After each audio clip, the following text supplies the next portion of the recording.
let's talk about how to stop blading your iron shots and start making some pure contact. Hey guys, it's Michael. Welcome back to another video. Before we get into it, make sure to hit that subscribe button. It helps me out a lot and allows you to not miss another one of my videos. And as always, I'm going to explain these tips in a super easy to understand way for you to go implement directly into your game. So I just made a video on how to stop chunking your irons. You can check that out here. But we're going to talk about the opposite today, and that's how to stop blading your iron shots. We had a debate in the last video. What's better, what's worse, chunking or blading? I don't know, let me know in the comments, pros and cons to both. But today we're talking about the blading side. First, let's talk about why are we blading our iron shots? Now, in all of my iron videos thus far, I've made it pretty clear that you need to hit down on the golf ball for the ball to come up, especially with your irons. But people who do struggle with blading their iron shots tend to do the opposite. They almost think of you have to lift the ball up in the air, and you tend to get stuck on your back foot like this, combined with another thing that I'm gonna get into later in the video. So let's talk about the first drill on how to stop blading your iron shots. So blading your iron shots usually comes from leaning back, therefore catching the ball on your upswing, hitting the bottom of the club and not making good contact, and that's where the blade comes into play. So let's talk about a drill to help you feel the proper way to shift your weight and feel a good weight transfer in your golf swing. So like I mentioned, people who blade their irons tend to get to the top here, lean back, try to lift that ball up in the air.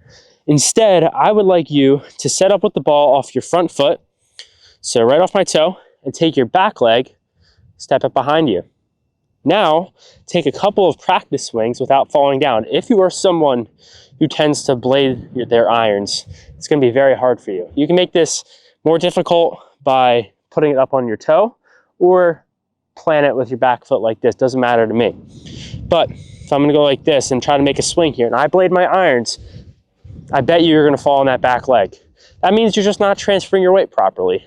What this drill is going to do, it's going to load up pretty much all that weight on that front leg and allow you to feel, okay, I need to get this weight and keep this weight on this front leg in order to not lose my balance. So you can make a couple swings here. Get to the top, come through, and you're not going to be full swinging from here. We're just talking little punch shots. Set up, back, through. You should feel all that weight on this front leg when you're down and through. If not, you're going to tip over. You can come on now and set up with the ball on your front foot, step that back foot behind you, just hit some punch shots without losing your balance. So back, through, and I don't even care if you even come through the shot, right? You could take a swing and step through. That's all good with me. As long as we're not leaning back, that's what I want you to feel. So by doing this, right, in our golf swing, there's a weight transfer. In this drill, we're over exaggerating it by saying we're just going to put all that weight on our front leg. We might as well just be hitting shots sitting on our front leg, right? In the actual golf swing, we're not just going to load up everything on this front side and keep it there, right? But like I say in all my stuff, you have to use drills to over exaggerate the feel in order to incorporate it into your swing. I see so many people who say, okay, I tell them you have to swing like this, and they think they're doing it, and then I take a video of them and they're barely doing it. That's why super over exaggerated drills are really important. So setting up behind here, toe down, all this weight, back, through, maybe even come on through like that. Focusing on good contact, not a big swing, right? Just feeling that weight on that front leg. Now, the second thing which I said, which is just really not helping you if you are blading your irons, is ball position. It seems so fundamentally easy that how could you possibly mess up ball position? Well, each one of your golf clubs is a different length, and each one of them has a different low point, which means each one is going to hit the ground at a different point. More likely than not, I see in a lot of beginners, and understandably so, because you don't know what you don't know, right? It's all good. But I see so many people set up. I'm going to use this as my visual aid for my ball position. I'm going to set it up just behind the golf ball. Set up pretty much with everything super far forward like this. Now, even if you're a really good golfer and you set up with a super forward ball position, I just have a 7-iron here, it's going to be really hard to make good contact because this club is not long enough to have a low point this far forward in my stance. If I'm making a swing, even if I have all the correct fundamentals, this club is actually already coming up by the time it reaches the ball. Therefore, you're going to hit the bottom and there's that blade. So be conscious of your ball position. It's super important. I have a 7-iron here, and put a stick like this. It's going to really help you out. I bet you more likely than not, most people play the ball way too far forward or just don't think about ball position. I'm a victim of it. You know, you're out in the course, you got a 6-iron, 5-iron, 4-iron. I'm just going to go hit the shot, right? Maybe focus on my target. Think about ball position. That's like the last thing on your mind, but it's super important. So when you're on the range, you want to reinforce these things so that way when you get onto the course, you're going to see some success. So I have a 7-iron here.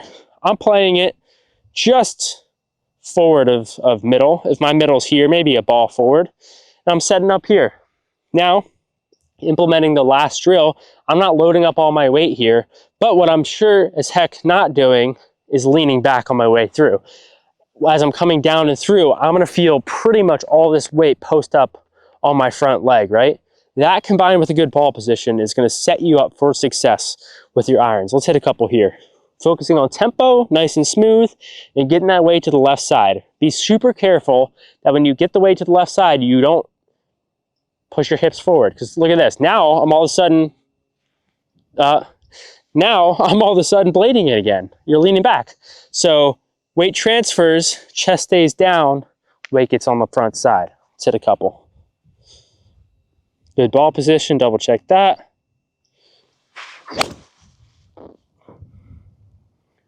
It's a nice little swing right there. Good divot. One more. Might have to move your stick. Get the good ball position. Down and through. See how all my weight here, pretty much all of it's on this front leg.